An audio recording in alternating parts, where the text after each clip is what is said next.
सभी भक्तों को राधे राधे।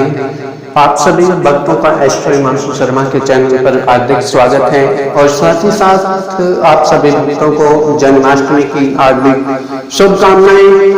इन्हीं शुभकामनाओं के साथ आज का हम विषय जो लेके आने वाले हैं वो है कि जन्माष्टमी की व्रत कथा, जिसके से सुनना न केवल पुराणों में बल्कि बूढ़े बुजुर्गों द्वारा भी सुना गया है कि इसके पाठ के बिना श्री कृष्ण जी की हमेशा कृपा बनी रहती है। मतलब कि कहने का अभिप्राय यह होगा कि व्रत कथा के बिना व्रत का कोई औचित्य नहीं है, उसके बिना पाठ पूजा विधि विधान पूर्वक पूर्ण नहीं मानी जाती है। तो बात करें कि कृष्ण जन्माष्टमी का पर्व देश विदेश में बड़े ही हर्षोल्लास के साथ मनाया जाता है।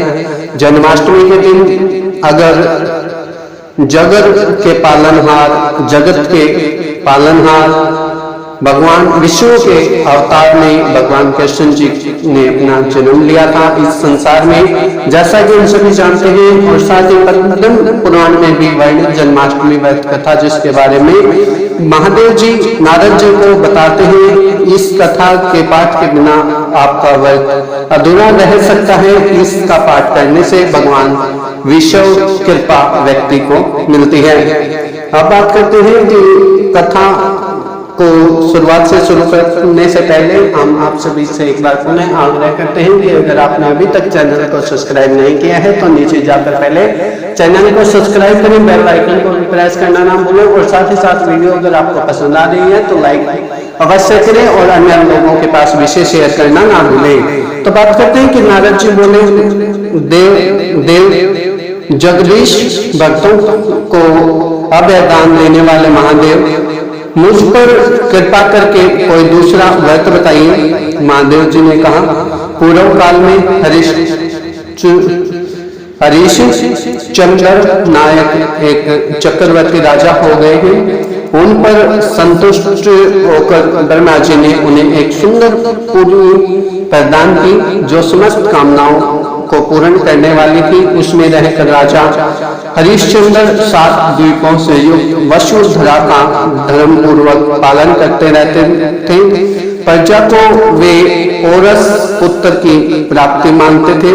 राजा के पास धन धान्य की अधिकता थी और उन्हें नाती पोतों की भी कमी न थी।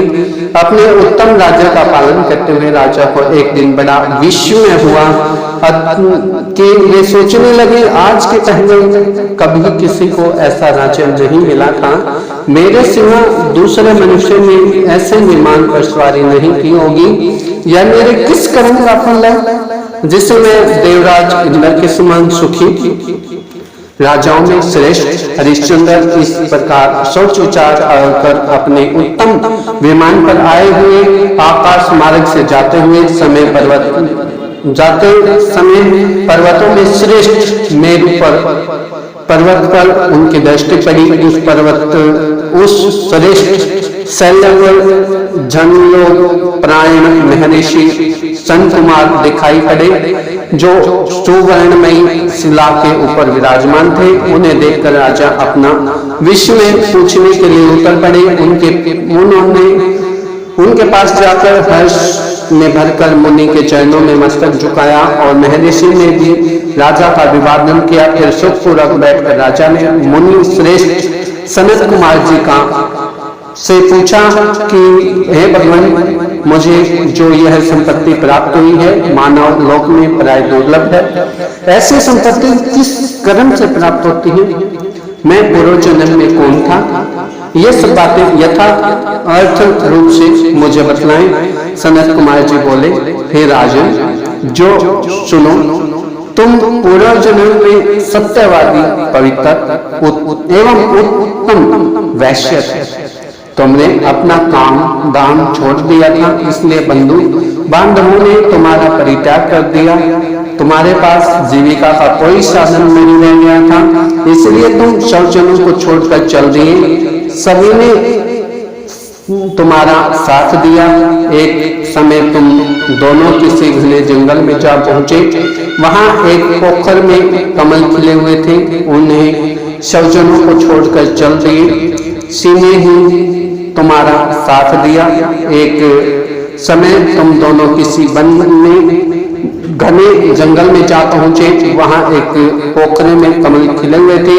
उन्हें देखकर तुम दोनों के मन में यह विचार उठा कि हम यहाँ से कमल ले लें। कमल लेकर तुम दोनों एक एक पग भूमि लांघते हुए शुभ एवं पुण्य में वाराणसी पुरी में जा पहुंचे। वहां तुम लोग कमल बेचने लगे, किंतु कोई भी उन्हें खरीदता न था।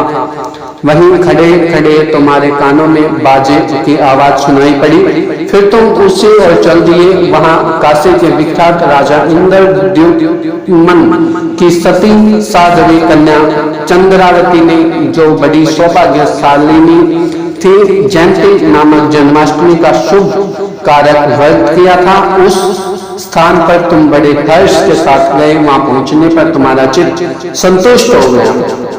तुमने वहां भगवान के पूजन का विधान देखा। कलश के ऊपर श्री हरि की स्थापना करके उनकी पूजा हो रही थी। विशेष समारोह के साथ भगवान का पूजन किया गया था। भिन्न भिन्न पुष्पों से उनका श्रृंगार हुआ था।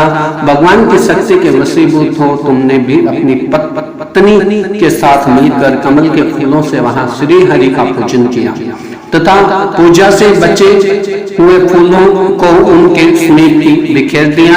तुमने भगवान को पुष्प में कर दिया। इससे उस कन्या को बड़ा संतोष हुआ। वह स्वयं तुम्हें धन देने लगी, किंतु तुमने नहीं लिया।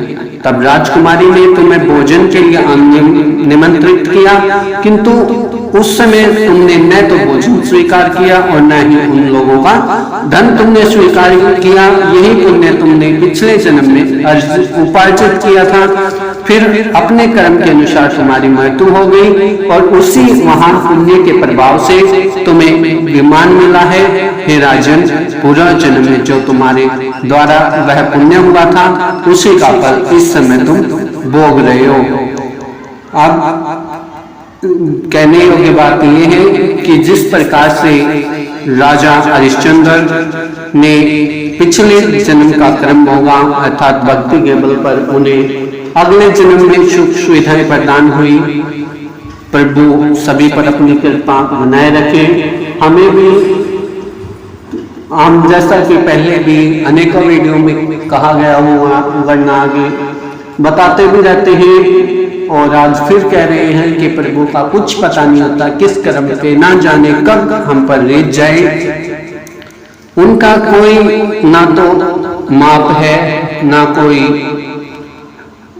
डोर है कि जिसके सारे हम चलकर ये बता सकें कि वो किस पैमाने पर हमें सुख दे सकते हैं, किस पर क्या कुछ कर सकते हैं। कुछ नहीं कहा जा सकता, वो अनमोल है। तो इन्हीं सभी कामनाओं के साथ हम आपसे विदा लेते हैं। धन्यवाद। चैनल पर बने रहें।